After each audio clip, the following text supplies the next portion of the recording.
I'd like to invite Rabbi Howard Voss-Altman to share a few words, the rabbi at Temple Habonee, and just down the street in Barrington. Thank you, Stephanie. Thank you, Donna. Thank you, Jen, for your very powerful words. And I appreciate everybody who came out here in support of this unnecessary conflict, which we really shouldn't have to have, all of us here today, because this, as Jen said so articulately, it's an easy fix.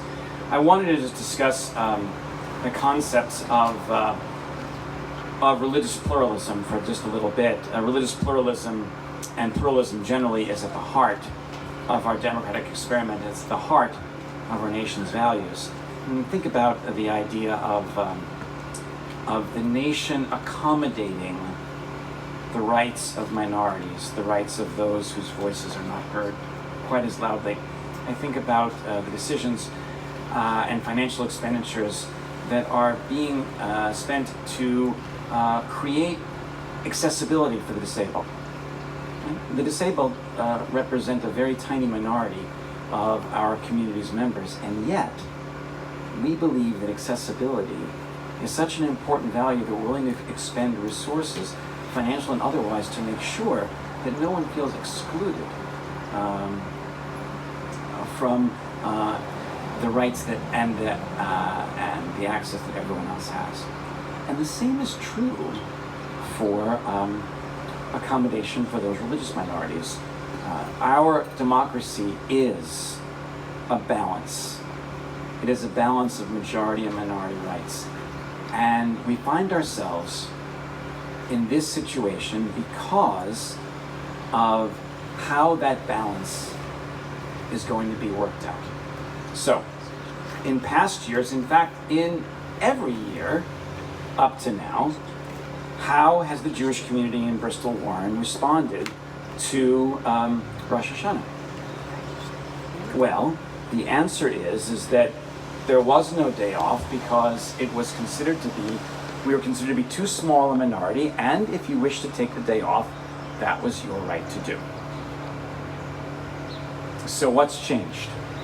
Why this year? In every other year, the accommodation has never been asked for, and our students have been taught that they will need to take the day off from school to observe the highest holy day of the year, which has been fine, because we understand that not every single day can be accommodated, and that for such a tiny religious minority, you have to have balance.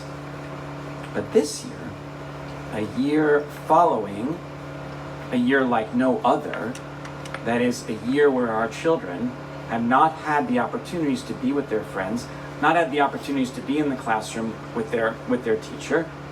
This year happens to be a year unlike most years. I think the last time this early was 1994.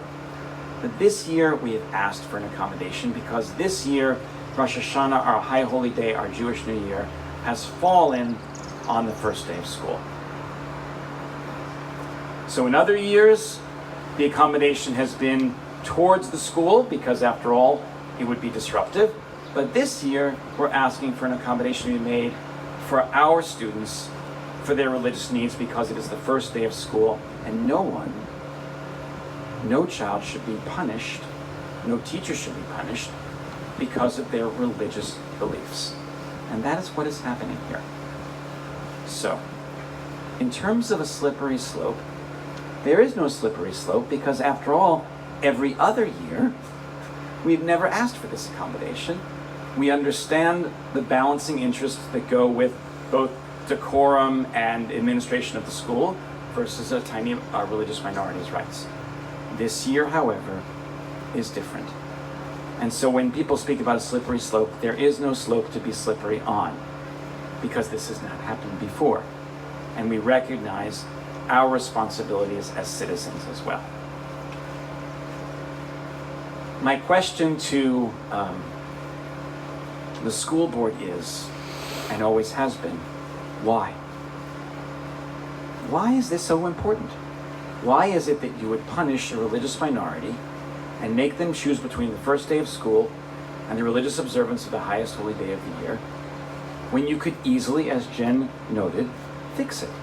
You could easily make the accommodation. So why are we here?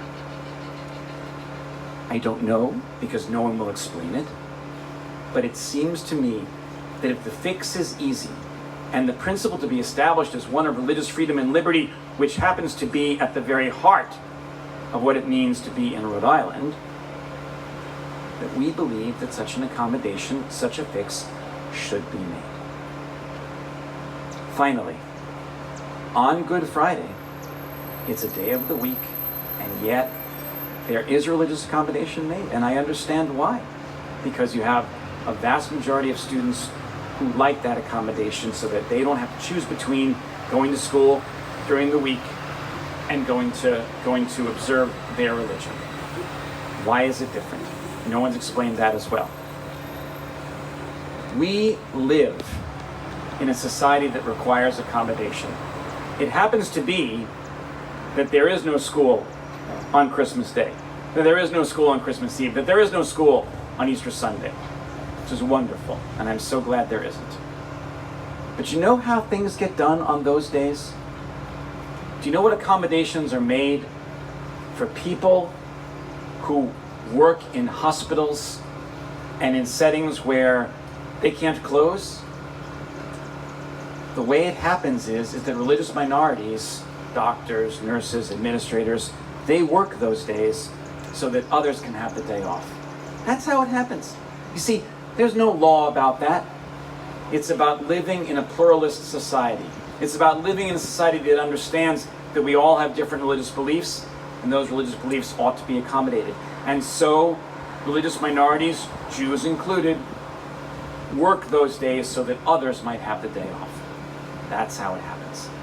And we hope that the school board of Bristol Warren will hear this message, make an easy fix, and accommodate the religious needs of all so that we can live in a society of balance and freedom. Thank you so much for being here. Thank you, Rabbi Howard.